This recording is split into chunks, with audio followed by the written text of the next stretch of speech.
everybody. Welcome to the November episode of Times Square Today, the official podcast of the Times Square Alliance. I'm your host, Dave Mignano.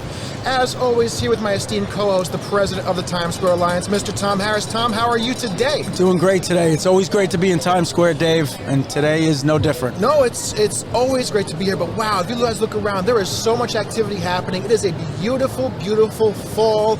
Going into winter night, it's about 70 degrees out, but if you notice one thing that's happening on this show that hasn't happened yet, Tom, it's nighttime. We're actually doing this, and it's dark, and man, is it energetic. The lights are on, they're looking great, the people are here. You can see we're not actually using any lights right now. That's how bright it is. The cameras have all the visuals we need with no lights because these hundreds of foot of billboards are helping us illuminate our stage. So, Tom, I'm excited to be here because I love Times Square at night, and the energy is just up, up, up. Each hour of the day, there's a different experience, and nighttime is always special. This is a great week for Times Square because we're welcoming the world back to Times Square. Yesterday, we welcomed the return of international travelers, and we're very excited for the future for the holiday season in Times Square. Yes, I mean, New York City is packed right now, and again, I work in hotels, and I can tell you from seeing the demand patterns, people are traveling, they want to come to New York, demand has spiked, and Tom, I'm sure you're seeing similar things here in Times Square. What are the recent numbers? We're here, so our foot traffic, we're averaging over 225,000 people per day in Times Square, and that's up 50% from May. So in 5 short months, we're up 50% in pedestrian traffic, and our businesses, we saw 50% more businesses open up. We're at 75% now of businesses open. So it's very exciting. Broadway's back, 25 shows, 12 opening between now and the end of the year. It's great to be in New York City, great to be in Times Square. Yeah, and I mean, remember we first did this show, we were talking about you had one day that crossed 200,000. Now you're averaging over that. It just shows how fast everything has come back. People said New York City was dead. Remember that? Somebody said New York City was dead, it's never coming back. Well, the last 3 weeks have shown that is far from true, and it's great to be a part of it. But Tom, we're going to jump into the show here. We have another great guest talking about a really important project that the Times Square Alliance has partnered with. But people are getting more into this show. More people are seeing the show. We see the views going up. But maybe someone didn't go back and see the first ever episode. If you're like me, you're not going to go back and check that one out, although you should. It's a great episode.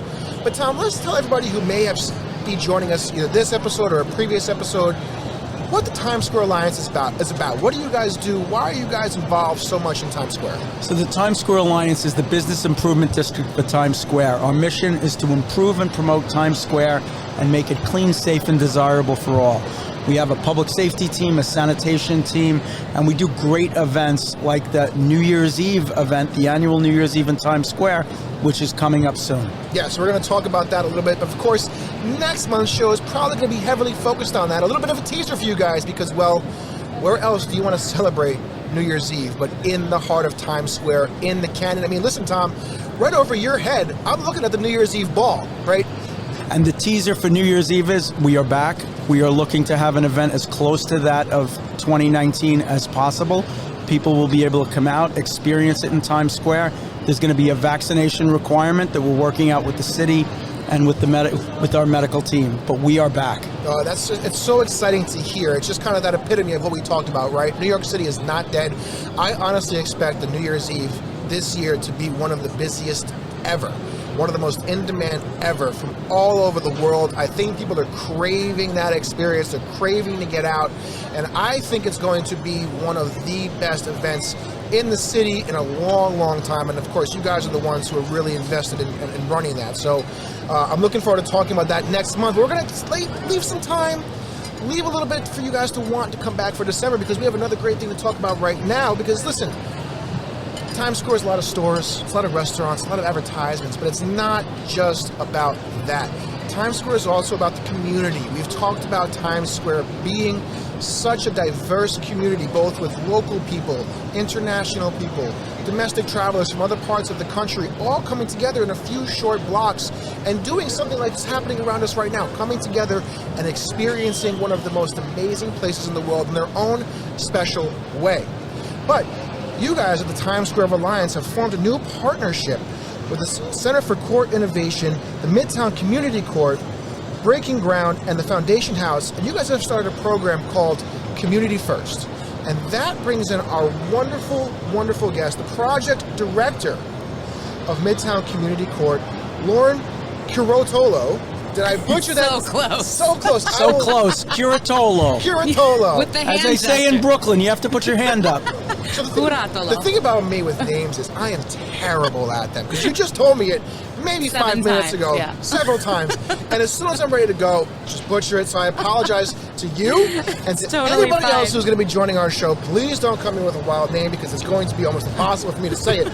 But Lauren, thank you so much for joining our show. Of course, thanks for having me. This is amazing. I feel the energy. My heart's pumping because I am just surrounded by beautiful people hanging out and having a great time, and this is just awesome. No, it really is. And again, we've done this show several times now, and the energy here just keeps building and building. And again, someone who is the first time doing this show, this is what we get to feel every day, or every time we do this show, I should say, every month. It's exciting. It never gets old. It's not getting old. It's only getting better, and I'm loving it more and more. But Lauren, you guys are partnering with the Times Square Alliance and Tom and his team to do sort of a community outreach program, which I think is an amazing thing and an important thing, right? We talked about some community programs that Tom and his team have been working on in other aspects, but tell me about Community First. What is the program? Yeah, well, first of all, Times Square Alliance has been a very close partner of the Center for Court Innovation and Midtown Community Court since the inception of Midtown Community Court. And so it is no surprise that during the pandemic, when we did see people who are living with mental illness, perhaps dealing with substance use issues, I mean, we saw overdose deaths rise across the city during this time. A lot of people who were suffering before, their suffering became exacerbated because of the pandemic. And Times Square is a space where we saw a lot of people coming to find, community in this space. They felt safe coming here if they were unhoused, if they were looking for resources. This was just the space where people were sort of congregating, who were also in need of social services. And so Times Square Alliance reached out to us, and we had several meetings with Tom, and we brought in Fountain House. Breaking Ground was at the table. Breaking Ground, of course, focusing on people who are unhoused and doing outreach already in that space. And then Fountain House is a clubhouse in Midtown Manhattan that works with people who are living with serious mental illness. And they've been tremendous partners of ours, especially over the last few years. And so we all came together and said, okay, how can we address the issues that are happening in and around Times Square in a way that doesn't involve the NYPD, but that really puts community at the forefront, where we're trying to build trusting relationships with people who are truly suffering from, all of these intersectional issues. And so that's basically what we did. We combined our strengths. So we, Midtown Community Court, at first, the first initial pilot was actually funded by Times Square Alliance, which was just so generous and really put into practice this idea of moving away from utilizing the NYPD on issues where really we need people to start building trusting relationships and figuring out what social services people need, so that we prevent them from ever having contact with NYPD in the first place, right? So yeah, that's what we did. We utilized some people on our staff who have shared and lived experiences. They acted as community navigators, going into Times Square during the week, starting to meet with people who are unhoused, living with mental illness, having substance use issues, whatever it might be, getting to know them, building trusting relationships. When we first started, I used to go out with the team as well, and when we first started, we were met with are you a cop? There's so much distrust in sort of systems generally that we really had to work towards making people understand that we're showing up for you. We're going to build this trust with you. We're going to take our time and get to know you. I knew one person who loved applesauce, so we kept bringing him applesauce, and then he started opening up to us, and he's like, you know what? Maybe I will meet with Breaking Ground and get into that housing space that I need so desperately. And we eventually helped him, find a workforce development program through Times Square Alliance and things like that. So that's what the community navigators do. They go into this community, they meet with people who are in need of services, they do the work of building trusting relationships with those individuals, and then over time, they are able to connect them to the services that they may need. That's awesome. We couldn't allow our city to recover and leave those most vulnerable behind. Yeah. So it was important for the Alliance to find a new model, to build a better mousetrap that went out to deliver services to people where they were, meet them where they were, and then bring them to the next level. Too often, the city's approach was to offer people a place to stay. And a lot of times they weren't ready to accept that because they didn't have trust in the system. Community First allows us to build that trust with the individuals, meet them where they are, and then bring them to the next level. And the goal is supportive housing and for them to be productive members of society and lead a purposeful life. I love that. So how did this all come about? You know, I mean, you guys have a number of organizations involved in this, right? Yeah. You listed off a couple of them, right? So bringing that many people together can be a challenge. So how did this all start? Who was kind of the initiator of this program, and how did you guys coordinate with so many different great organizations? Yeah. So we saw a gap. We saw that we had people on the street who were unhoused, and housing wasn't their first priority. Their first priority was drug addiction. They had mental health issues that weren't addressed. So for the city to just offer them a bed and a place to stay, they weren't ready for that. So we saw that we needed to connect the dots between the mental health component, the substance abuse component, and the housing component. No better partner than the Midtown Community Court that offered all of these services through the Center of Court Innovation.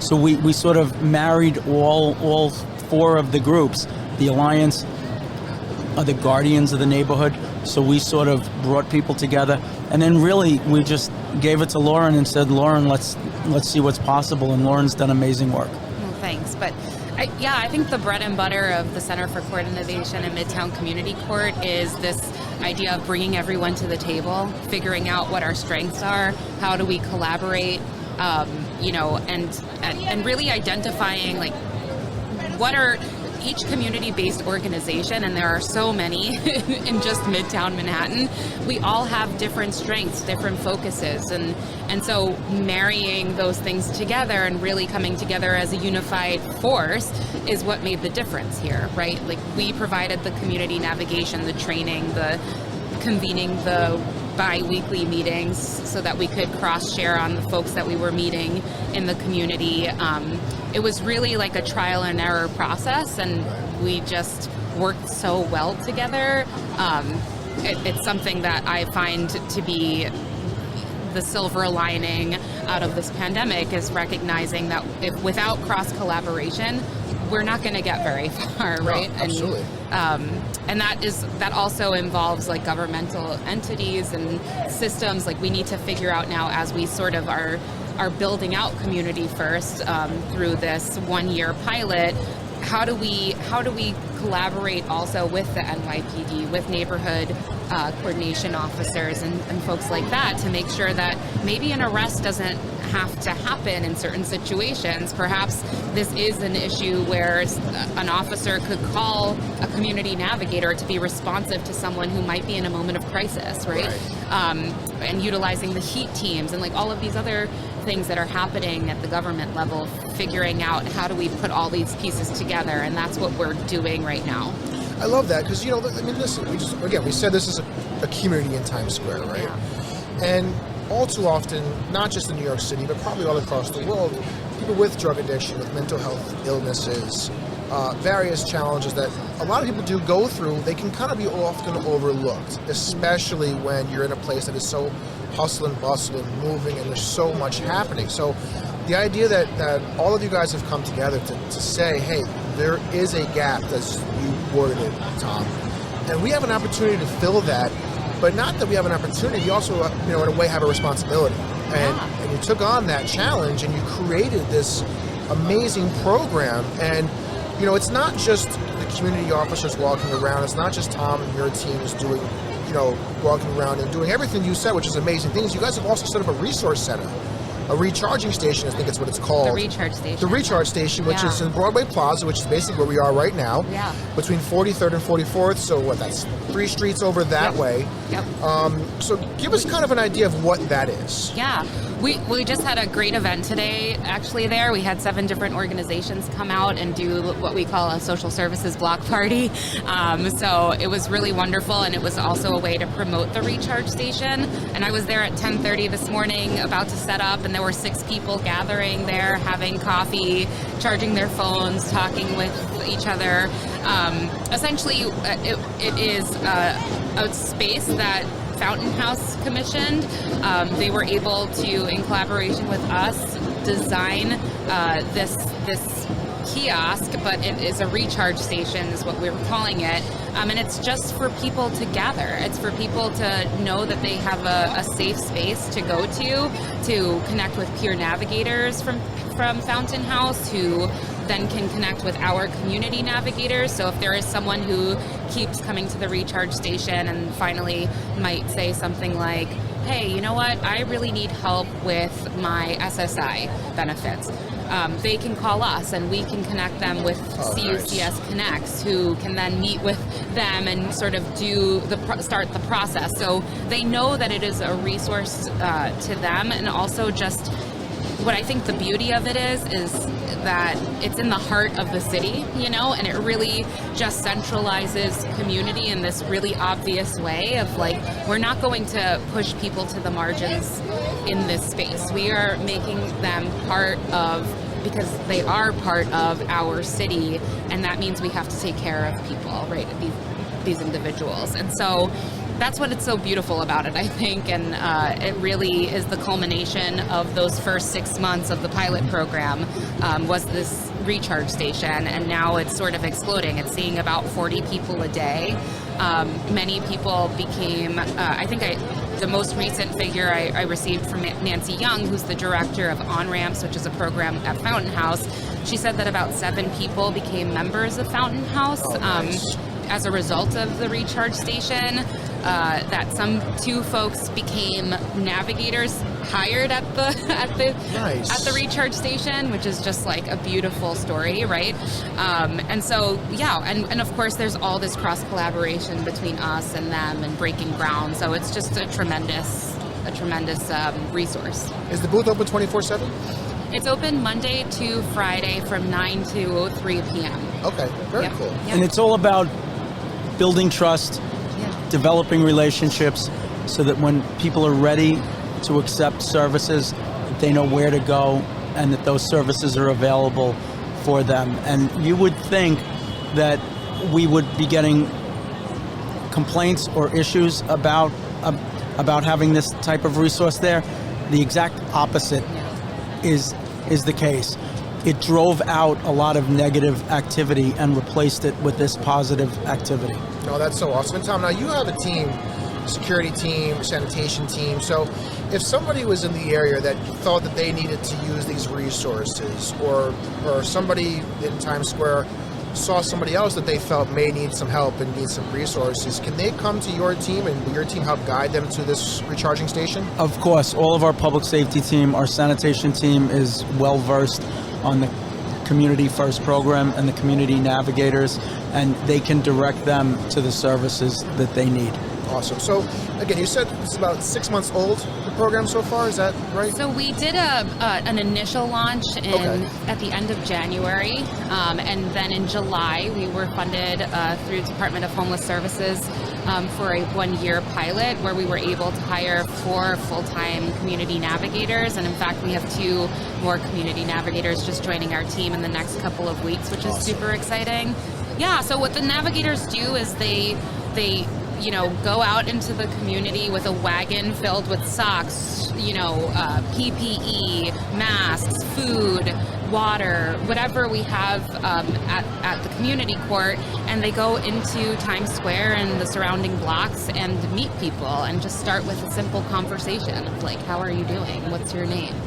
Introducing themselves, and then using their own lived experiences and shared experiences as a way to connect.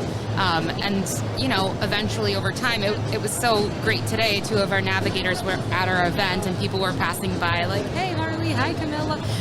That's so awesome. It's just so great to have that, being the response now, where we were met with sort of a hardness. There is a familiarity where people are coming to the community court now to connect with them and to further, connect with other services that we can offer. So it's just tremendous how this has sort of evolved. I was going to say, what do you think, you guys, the time you've been doing it, what are some of the things that you've learned? Is there anything that's come out of this that you didn't expect, that you've had to, say, wow, this is cool, or this we need to pivot from? What have you guys learned over this time? Yeah, I think we've learned a lot about what works and doesn't work. I think what we learned that we sort of already knew was that there is a lot of distrust in systems, and that people have been cycling through shelter systems that are violent and where people experience like loss, people getting things stolen from them in those spaces and things like that, and where they saw Times Square as a place of safety. And so that's why they were here, sleeping here, is because they found safety with each other and they found community here. Like, it's sort of interesting when people say that Times Square, there is no community here. There is a huge community here. Yes. There are residents here. There are our neighbors here who want to be part of Community First, right, and help us further these sort of initiatives because, they see what's happening and want to be part of the change. So that's also been a really wonderful, beautiful thing that's come out of it, where I've had meetings with just community members who are like, how can we be involved in Community First? Because I'm the one who sees Bob down the block, engaging in substance use, and I would like to be a resource for him too. And so, like, thinking about how to expand our naloxone training, our fentanyl strip trainings, those are all part of the work that we're doing, is really centralizing community members and community to help people along their paths and getting attached to services. So I forgot the initial question you asked. No, you answered it pretty well. Kind of what have you learned through this process? Yeah. Tom, go ahead. What I learned was just because someone doesn't have a house doesn't mean that they don't have a home. Sure. And a lot of the folks who are sleeping on the streets in Times Square consider this their home.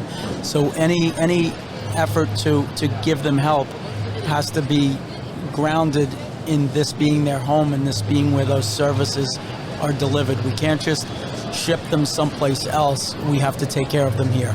No, I mean, and to your point, Tom, right? That help creates an even better environment than we had before, and it shows caring and it shows compassion. And there's other parts, certainly within New York City, certainly within the world, right, that deal with these same challenges that could probably learn from your program, Right. in just different ways, something different, a way to make a positive difference and a positive connection. Because again, a lot of times, fortunately, I have not been in that situation, but I can imagine it feels very isolating, very lonely. And go ahead, Tom. And a shout out to the Center for Court Innovation and Midtown Community Court that has always been a leader in social change and in new programs. From the beginning of the court, or the beginning of the Midtown Court almost 30 years ago, they centered on diversionary strategies to keep people out of the criminal justice system. And when Lauren talked about people going to the court for help, most people would think that you would have to go into the court with your hands behind your back with a police officer holding you.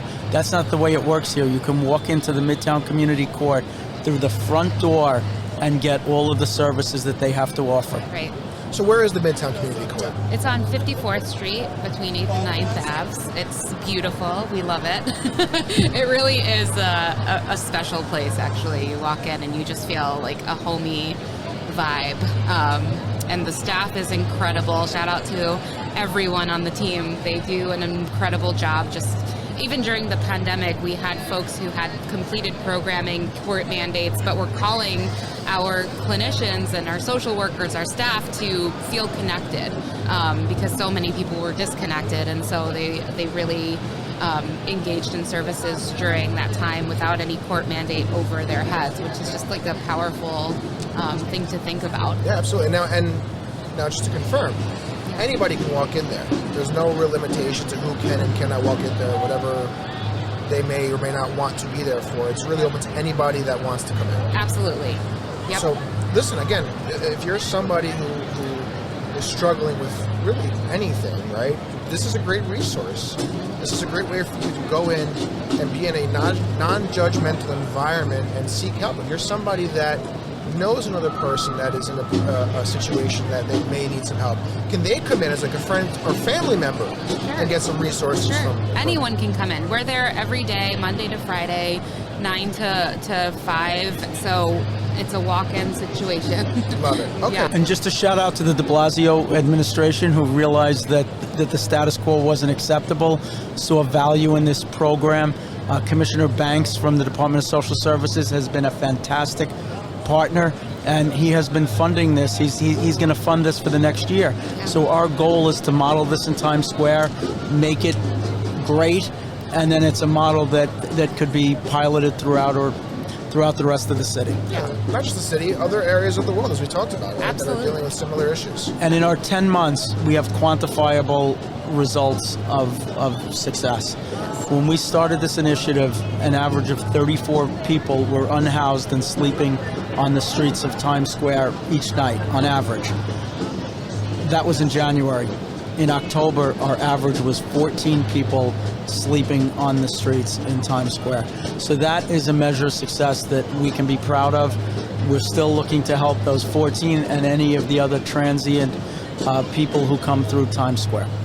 It's truly like a failure at the community level. Oftentimes you will see those same individuals ending up in the criminal justice system. So this is really just a way to keep people out of the system and really meet their basic needs and get them attached to services. And we've done everything from getting people housing to vacating warrants in downtown criminal court to getting their SSI benefits reinstated, getting New York City IDs, which is often, something that's necessary in order to get in other needs met.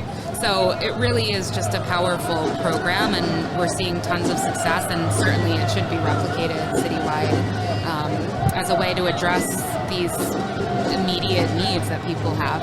Love that. So Lauren, if people want to learn more, if they want to get involved, if they want to help, if they want to donate, aside from going to the recharging station, aside from walking into the community court, where can they get some more information? Online. Just type in Community First Center for Court Innovation. It'll pop right up. It links to all the articles that have been written about it, gives background information and contact information for the program. Love it. So, And you could also find it on a link from our website too at tsq.org. well, actually, Lauren, I can't let you go. We were talking about Community First. It's such a great program. We didn't talk about yourself. That's okay. Give us a little background about yourself. What's your history? Sure. So I was a legal aid public defender at the Legal Aid Society in Queens for 6 years before I came to the Center for Court Innovation as its project director in December of 2019. So I was actually here for the New Year's Eve blast in Times Square because Tom invited me as my welcome to Midtown Community Court, and I'm also a New Year's Day baby, so it was a fun celebration for me. So that's where I'm from. That's what I do. I'm a lawyer. So it's really been your passion for a long time, it sounds like. Oh yeah. I mean, I am very passionate about my work, and as a public defender, you really do see all of the issues that we're addressing in Community First. I keep saying, like, if my clients, so many of them, had these resources at the community level, perhaps they would have never found themselves in the criminal justice system in the first place. And so to now be part of this movement really is a tremendous honor for me personally, because it hits close to home. So, yeah. Well, Lauren, thank you so much for being here. I mean, what a great program you guys are running. Tom, again, thank you guys for being involved in this and really taking a step forward and making sure that the most vulnerable citizens of this community are taken care of. But let's dive into some of the stuff about Times Square, because we're already coming up on time, because that was just so detailed and such a great conversation. I didn't want it to stop. I know, it was a great segment. Lauren is a dynamic, passionate person, and she really is helping a lot of people, and really helping Times Square recover. Oh, I love it. But listen, Tom, let's talk about some stuff happening in November, right? So we have Small Business Saturday coming up in November within Times Square. Listen, again, Times Square isn't very big, but there is so many things happening here. You have 653 storefront businesses, Tom. I didn't know that number. That's astounding. Yes, we have over 600 businesses in Times Square. They have been struggling through the pandemic. We're almost at the other end. 75% of them are open now. With the return of international travel, with the return of Broadway, this is their time to shine, and we encourage everyone to come out for Small Business Saturday, patronize the local stores in Times Square, see a show, stay at a hotel. The best is yet to come for Times Square during this holiday season. Yeah, Tom, I mean, listen, there's so much happening here, and a lot of the small businesses here are restaurants. Yes. So we have some new restaurants that are coming out of the pandemic that have just opened that people have never experienced before. Give us kind of a couple that are coming up that people can go and try for the first time ever. So my favorite new restaurant in Times Square, if I'm allowed to have a favorite, is Jasmine's Caribbean. They opened during the pandemic. They just celebrated their 1-year anniversary. They have fantastic Jamaican cuisine and a killer rum punch.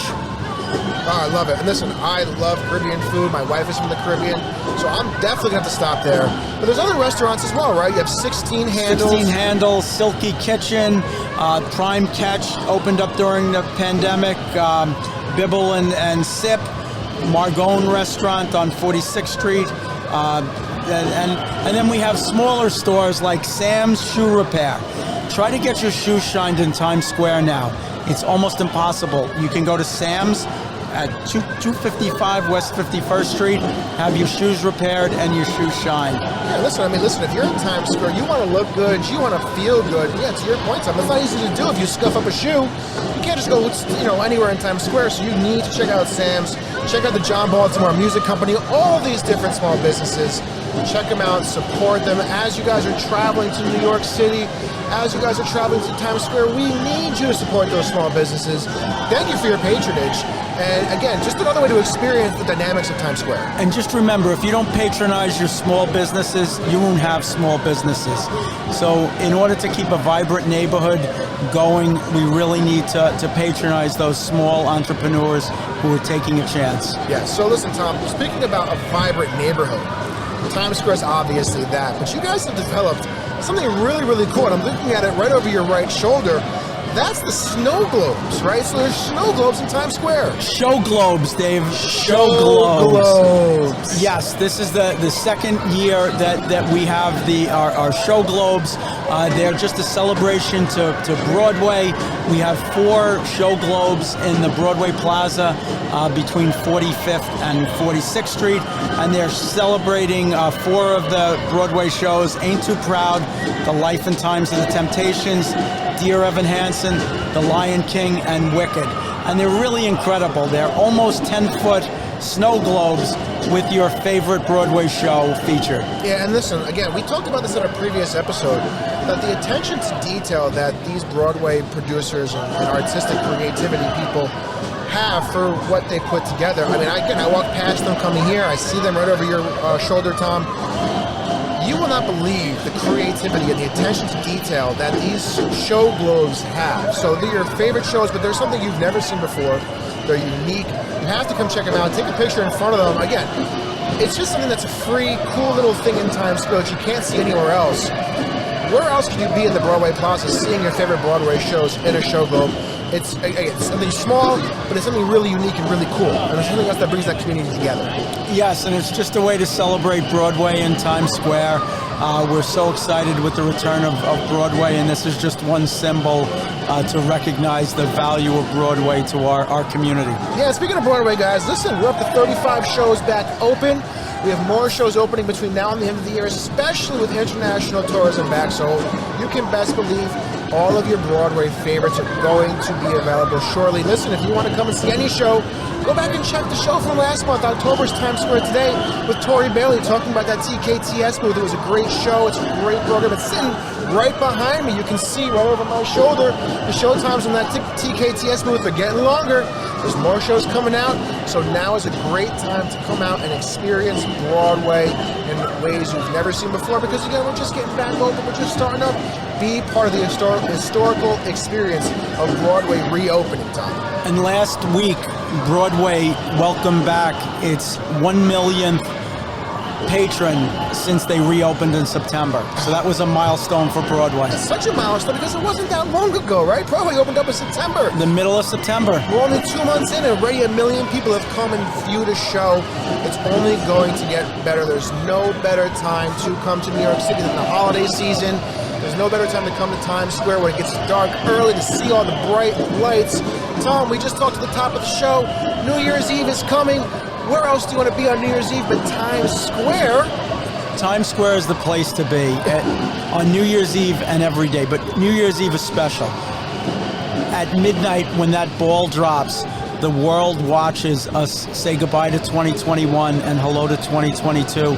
It's a way to reflect on the past and look forward to the future. And we're so happy that we're going to be able to celebrate that again in Times Square, in person, with a live audience.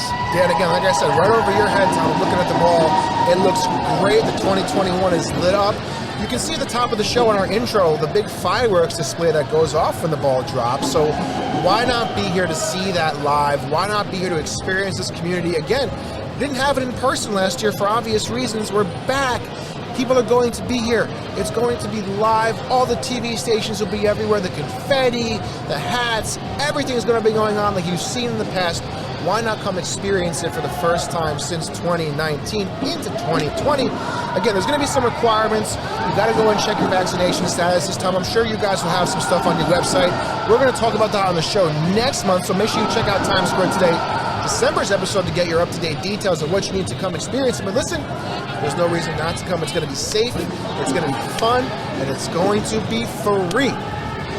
It's I won't say a once in a lifetime, it's a once in every year opportunity. It's a once a year opportunity that we encourage everyone to take advantage of. But if you're here coming from other parts of the world, maybe it's a once in a lifetime, why not make it that time? And then catch a show on the 1st, Saturday the 1st. It's the weekend too. Come and party, have the weekend to yourself. It's just a great, great time. But Tom, what an amazing episode. I cannot, again, tell you how much I appreciate the work that you guys are doing, Lauren and the rest of everybody involved in Community First.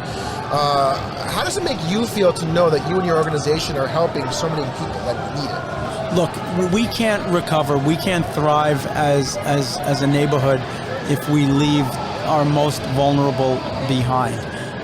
That's just the way a neighborhood works, is for the neighborhood to work together. And we try to work together with all of our stakeholders in Times Square, including those that are most vulnerable. No, I love that. I love that. Well, listen, guys, again, if you want to check out more information on the Community First program, head over to tsq.org. Follow the links. If you want to know about what the Times Square Alliance is doing, head to tsq.org. Just check out what's going on their website. They have all the details of all the programs happening in Times Square. Of course, Instagram, Facebook, Times Square NYC, YouTube, where this show is housed. Just search Times Square Alliance. You can find us there, as well as more of the many amazing videos that the Times Square Alliance puts out. Of course, you have the audio channels of this podcast: Apple, Spotify, iHeartRadio, Google. You cannot not find it. And where else are you going to get the details of what's happening in Times Square from the source itself, the Times Square Alliance, led by Mr. Tom Harris. So, Tom, another great episode. Thank you again for having me out here. Looking forward to next month, but anything else for you today? No, I just wanted to let folks know that until December 7th, we have a great public art exhibit. It's Pamela Council's Fountain for Survival. It's in the Broadway Plaza between 46th and 47th Street. It's a fountain that recognizes survivors, and it reminds us that we're all survivors of something. So it's created by a great emerging artist, Pamela Council, and it's made of over 400,000 acrylic nails. and it's really something you have to come to see to believe. Yeah, I mean, I'm looking at it right now again, and I wouldn't believe it was made by so many, acrylic nails until Darcy told me. Yes. But, when you get up close and personal, the detail, again, just attention to detail, right? I mean, let's call it what it is. If you're in Times Square, you have to be something that stands out. You're not going to put something out here that's not up to par, and anything that comes here is up to par, and it's just, again, a great memorial. I see people over there taking pictures. They're going inside. They're seeing the fountain. They're taking pictures. And it's just a great way to recognize, how lucky a lot of us are to be in the positions that we are and be able to be in Times Square. So, a great call, Tom. Thank you. Thanks, Dave. All right, guys. So, again, for the president of the Times Square Alliance, Mr. Tom Harris, I'm Dave Mignano. Appreciate you joining us today. Make sure you check out next month's episode, the December episode. We're going to talk all about New Year's Eve and looking forward to 2022. Maybe Tom and I will give you some resolutions as well. We're going to look forward to doing it. Tom, thanks again so much. We'll talk soon. Take care.